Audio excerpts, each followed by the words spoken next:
Hey everyone, Ashley here. Welcome to today's video. As we're nearing the end of November, I thought it would be fun to share a little bit more about my personal practice and the decks that I have been currently working with. Some of them I literally just pulled out today, or one of them I literally just pulled out today and was completely blown away because it's one that I haven't connected with, but all of a sudden I felt the need to pull it out. And I was surprised this morning when I was doing my journaling. So let's just start. I have quite a few decks here. And the reason is because I started to do something different. I have like one spread that I like to do in the mornings typically, that I actually learned from Don Michelle Tarot here on YouTube. And it's where you pull 3 cards, one for energy, one for obstacle, and one for advice. And actually, I'm not sure, was it Don Michelle, or it was either Don Michelle or Lisa Papez. So please correct me if you know where that spread came from.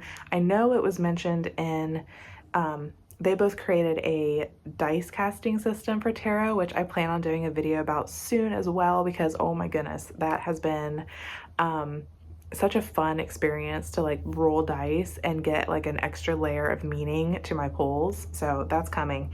But it is in their book, and so I'm not sure exactly which one.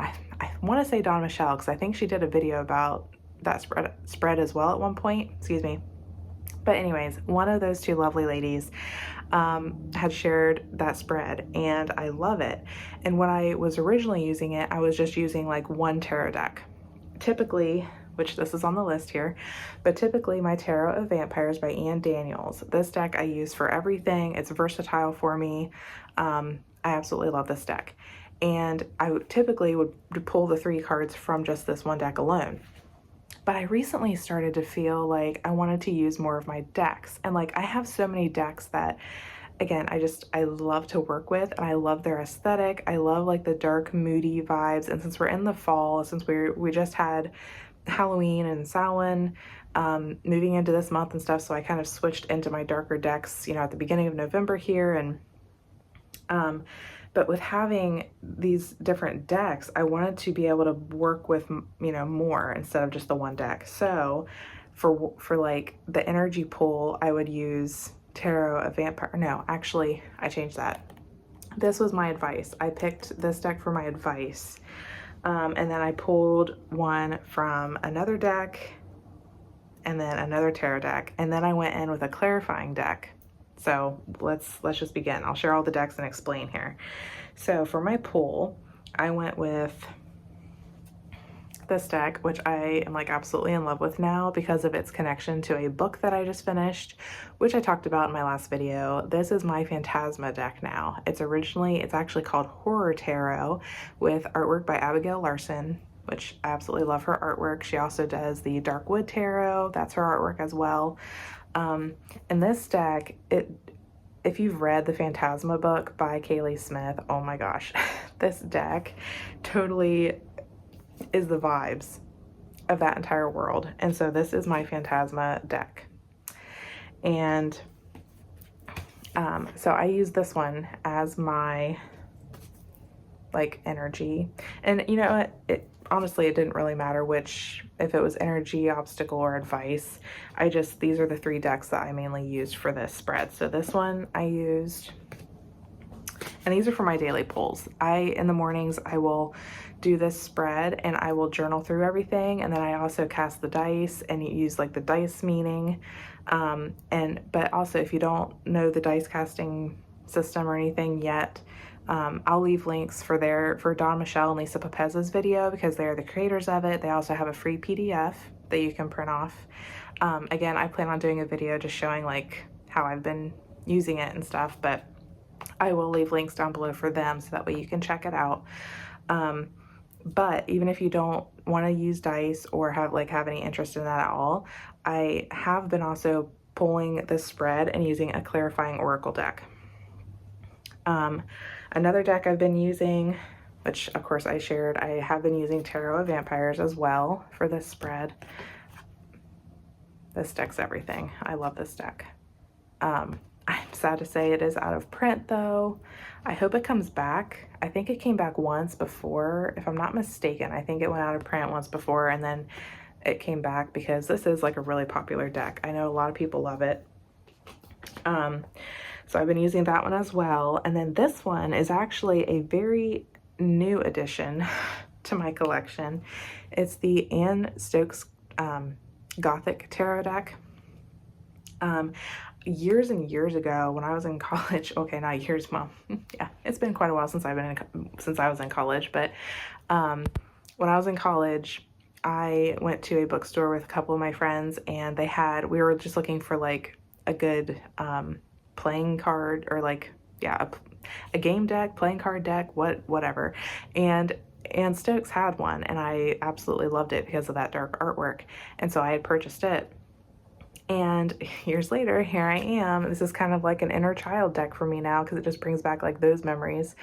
But here I am with her tarot deck. And I know she has an oracle deck out now too, but I was recently in a metaphysical shop near me and I saw that they had this deck and I was like, okay. So this is the Gothic Tarot by Stokes. I love her artwork, although I will say the only thing about this deck is that it's a pip deck. I don't have too many pip decks because I don't really like them as much as actually having a full scene depicted on each card.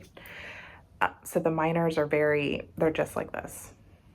And so it's kind of like but I mean, again, I love her artwork and this gives me just something different to work with. So I've been playing with it to see how we'll connect and everything, but so that's the Gothic Tarot by Stokes. So those are like the main three I've been using for that one spread alone. And then I go in with this deck. This is the Citadel Oracle. And so I would pick out my 3 cards, Energy, Obstacle, and Advice with those 3 tarot decks. And then I go through and I pull a clarifying card with this deck for each card. And it's funny because I originally got this deck because it is like an archetype deck. And I love the Archetypes deck by Kim Krans. I absolutely love that deck, but this one is, I mean, again, it's another archetype deck, but it has a totally different vibe than like the Archetypes deck by Kim Krans. So if you like Kim Krans' archetype deck, I think you'll like this one too, because it just gives you like a different vibe and different story. It's like a world. And the guidebook itself is amazing too, because you get to learn a little bit about each of the archetypes, like the characters, because this deck is also based off of like a, what was it, like tabletop games.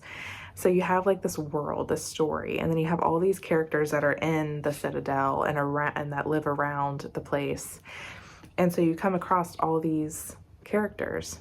Oh, and there's foil on it, which is like really pretty. So I love using this deck for that purpose, the archetypes. And I love going to the guidebook for that. But I just recently found out how great of a clarifier this deck is. So if I want to use it as a clarifier, I don't use the guidebook at all, because the key words on these cards, like this is the assassin. Okay, that would be the archetype if you're looking for that. But the keywords down here are what I'm looking at when I want the clarity. So like this one's ruthlessness and conviction. So I look at those in association with the tarot cards that I pull and I'm like, whoa, like it has been spot on for clarity. Like here you've got the Weaver, rediscovery, transition. It's just like, I'm blown away. The Sailor, new influences, wanderlust. And I love these cards that give you multiple keywords on the bottom, which, speaking of, so I'm transitioning here. So those are the 4 decks because of my clarifying oracle. Those are the 4 decks I've mainly been using in the mornings. Now, sometimes throughout the day, I have this deck sitting up here on my shelf and I just love shuffling it and then pulling random cards, or if I have a quick question, and it's the Vampyre Oracle. This has been like I had this put away for a while because I wasn't like connecting with it at first. And then it, just like with this other deck I'm going to share here soon, it like called out to me. Like I was just like, it came to mind and I was like, I need to pull that deck out. And then I pulled it out and was shuffling it and decided to lay some cards out, and it literally told like my life story so far.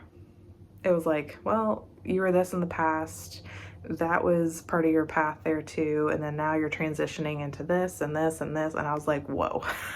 So this deck has like blown my mind recently. So I've been keeping it out, I've been shuffling her, and what I love about this deck, I don't use the guidebook either. The guidebook is wonderful. There's a lot of good information in it, especially about the vampires in this deck. But I love just pulling a card, and again, you have such amazing keywords at the bottom. So this one is reason, and you have 3 words here, or 3 phrases: listen to advice, think clearly, and intellect.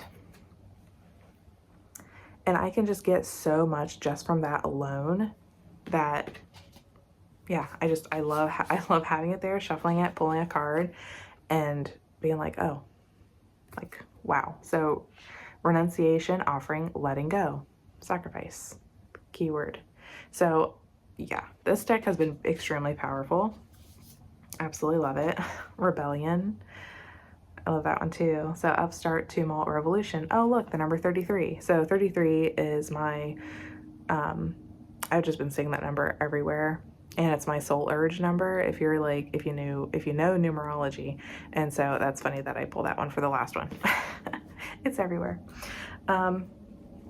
Okay, so I shared that one. All right, I'm down to my last 2. I'm going to share this one here, which this one is by me at all times. I love this deck too. This is the Gothic Literature Tarot by Syrian Shadow. I love shuffling this one as well, and it loves giving me jumpers. I love the feel of this deck. This deck has significance to me in my path already because of when I received it. And I love, like, this deck transports me to a different time because it just has, it totally captures the Gothic literature vibes, because you have like the smoky shadow, like it's moody and dark, and you have like these smoky wispy shadows. You have the gorgeous big dresses that people wore.